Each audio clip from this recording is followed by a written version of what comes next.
এই আগস্টেই দুটো ঘটনা প্রায় একসঙ্গে ঘটেছে।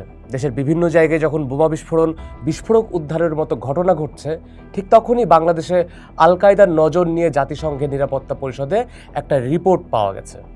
অথচ ইউনূস সরকারের সময় বলা হয়েছিল বাংলাদেশে জঙ্গি নেই। তাহলে এখন জঙ্গি নাজিল হলো কোথা থেকে?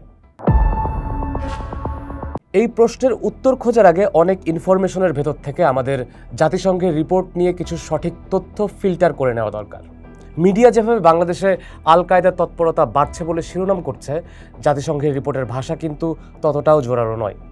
সেখানে বলা হচ্ছে AQIS বাংলাদেশকে কাজে লাগিয়ে সেল গড়ার চেষ্টা করছে, এ নিয়ে কিছু উদ্বেগ ছিল। অর্থাৎ এটি বাংলাদেশে আল কায়দার সক্রিয় নেটওয়ার্ক থাকার প্রমাণ না, তবে একটা আশঙ্কা। তবে এই আশঙ্কাকেও কিন্তু উড়িয়ে দেওয়া যাচ্ছে না, কারণ 2026 সালের জুলাইয়ে ঢাকার সাভার ও আশুলিয়ায় মাত্র 2 সপ্তাহে অন্তত 16টি বিস্ফোরক উদ্ধার হয়েছে। এর মধ্যে ছিল 2টি প্রেসার কুকার বোমা। তদন্তকারীরা এগুলোর সঙ্গে 90 জেএমবির তৎপরতার যোগসূত্রের কথা বলেছেন। সাভারের হেমায়তপুর থেকে 90 জেএমবির সদস্য মোহাম্মদ আরিফকে গ্রেপ্তারের পর তার দেওয়া তথ্যের ভিত্তিতে দক্ষিণ শ্যামপুরের একটি বাড়ি থেকে 11টি পাইপ বোমা সহ বিপুল পরিমাণ বিস্ফোরকও উদ্ধার করা হয়। এর আগে 2025 সালের ডিসেম্বরে কেরানীগঞ্জের একটি মাদ্রাসায় বিস্ফোরণের পর প্রায় 250 কেজি বোমা তৈরির সরঞ্জাম জব্দ করা হয়েছিল। তদন্তকারীরা বলেছেন, ওই বিস্ফোরণের পর দেশের বিভিন্ন এলাকায় আরও 10টি ঘটনা ঘটেছে, যেগুলোর প্রতিটিতেই একই 5 জনের সংশ্লিষ্টতার তথ্য পাওয়া যাচ্ছে। অর্থাৎ এখানে দুইটা বিষয় আলাদা করতে হবে। বাংলাদেশে আল কায়দার বড় সক্রিয় নেটওয়ার্ক আছে এমন প্রমাণ আমাদের হাতে এখনও নেই, কিন্তু দেশের জঙ্গি তৎপরতা ও দেশীয় জিহাদি নেটওয়ার্ক নিয়ে সিকিউরিটি কনসার্ন যে বাস্তব, তার কিছু নথিভুক্ত ইঙ্গিত আছে। আর সেটা বুঝতে আমাদের 10 বছর পেছনে তাকাতে হবে। 2016 সালে হলি আর্টিজেনে এক রাতে 20 জন মানুষ খুন হলেন। আইএস দায় স্বীকারও করলো, হামলাকারীদের ছবিও প্রকাশ করা হলো। অথচ তৎকালীন কর্তৃত্ববাদী আওয়ামী লীগ সরকার বাংলাদেশে আইএস বা আল কায়দার উপস্থিতি স্বীকার করতেই চায়নি। তখনকার স্বরাষ্ট্রমন্ত্রী আসাদুজ্জামান খান বলেছিলেন, হামলাকারীরা দেশীয় জেএমবির সদস্য, ইসলামিক স্টেটের সঙ্গে তাদের কোনো সম্পর্ক নাই। শেখ হাসিনাও দায় চাপিয়েছিলেন রাজনৈতিক প্রতিপক্ষের ওপরে। অর্থাৎ 10 বছর আগে জঙ্গি হামলা হয়েছিল, কিন্তু হামলাকারীদের পরিচয় এবং আন্তর্জাতিক যোগাযোগ নিয়েও রাজনীতি করা হয়েছিল। এখন প্রশ্ন হলো, ইউনূস সরকার কি করলেন? ইউরোপীয় ইউনিয়নের অ্যাসাইলাম সংস্থার প্রতিবেদনে বলা হয়েছে, অন্তর্বর্তী সরকারের সময় অর্থাৎ 2024 সালের 5 আগস্ট থেকে 5 ডিসেম্বরের মধ্যে জঙ্গি সংগঠনের সঙ্গে সংশ্লিষ্টতার অভিযোগে 174 জন আটককে জামিনে মুক্তি দেওয়া হয়েছে। তাদের মধ্যে ছিলেন আনসার আল ইসলামের একজন নেতা। একই সময়ে কাশিমপুর কারাগার থেকে পালিয়ে যাওয়া 133 জন ডিসেম্বর পর্যন্ত ধরাছোঁয়ার বাইরেই ছিলেন। 2025 সালের জুলাইয়ে তৎকালীন স্বরাষ্ট্রমন্ত্রী উপদেষ্টা জাহাঙ্গীর আলম চৌধুরী বলেছিলেন, বাংলাদেশে বর্তমানে কোনো ধরনের জঙ্গিবাদ নেই।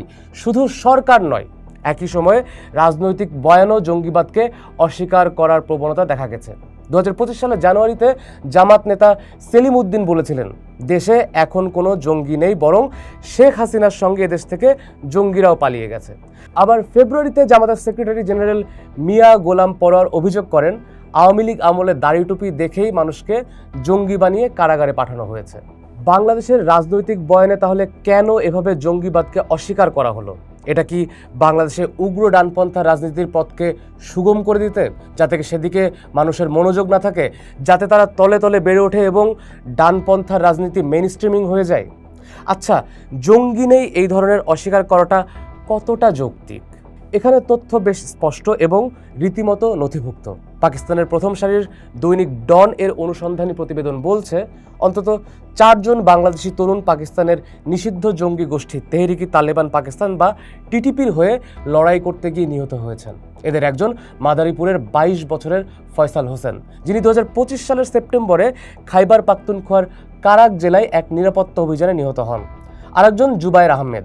আবার বাংলাদেশের নিজের সন্ত্রাস বিরোধী ইউনিট সিটিটিসি স্বীকার করছে, 2023 সাল থেকে আরও প্রায় 2 ডজন বাংলাদেশি এই মুহূর্তে পাকিস্তানে টিটিপি ও অন্যান্য গোষ্ঠীর হয়ে লড়ছে।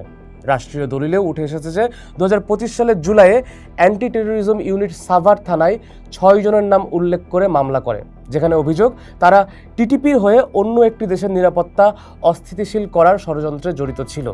এই যে জঙ্গিবাদকে অস্বীকার করা কি শুধু ভুল মূল্যায়ন, নাকি এর পেছনে রাজনৈতিক সুবিধাও আছে? এই প্রশ্ন করছে কারণ আওয়ামী লীগ আমলে জঙ্গিবাদকে রাজনৈতিক প্রতিপক্ষের বিরুদ্ধে ব্যবহার করার অভিযোগ ছিল, আর অন্তর্বর্তী সরকারের সময়ে বলা হলো দেশে জঙ্গি নেই। ফলে দুই ক্ষেত্রেই প্রকৃত থ্রেটের বদলে রাজনৈতিক ন্যারেটিভ সামনে চলে আসে। আর এই দৃশ্য দেখে স্বাভাবিকভাবে প্রশ্ন আসবে, বাংলাদেশ আসলে কোন ধরনের ঝুঁকিতে আছে? আর সেই কারণেই জাতিসংঘের সতর্কবার্তাটি আমাদের জন্য গুরুত্বপূর্ণ।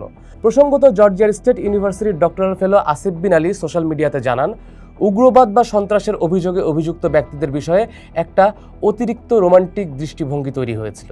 নির্বিচারে জামিন, পরে সেটাকে রাজনৈতিক অর্জন হিসেবে উপস্থাপন, আর পুরো বিষয়টাকে আগের সরকারের দমননীতির বিপরীত হিসেবে দেখা হয়েছে অন্তর্বর্তী সরকারের সময়। তবে বর্তমান সরকার এখন অন্তত মুখের কথায় আগের অবস্থান থেকে কিছুটা হলেও আলাদা। প্রধানমন্ত্রী তথ্য উপদেষ্টা জাহিদুর রহমান বলেছেন, বাংলাদেশে জঙ্গি আছে এবং ঝুঁকিকে শূন্যের কোঠায় নামিয়ে আনার কথা বলছেন। তবে কথা আর কাজ কিন্তু এক জিনিস না।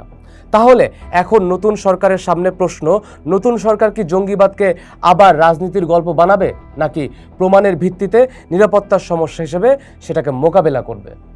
পোস্ট দেখুন, ভাবুন, করুন, থাকুন পোস্টের সাথেই।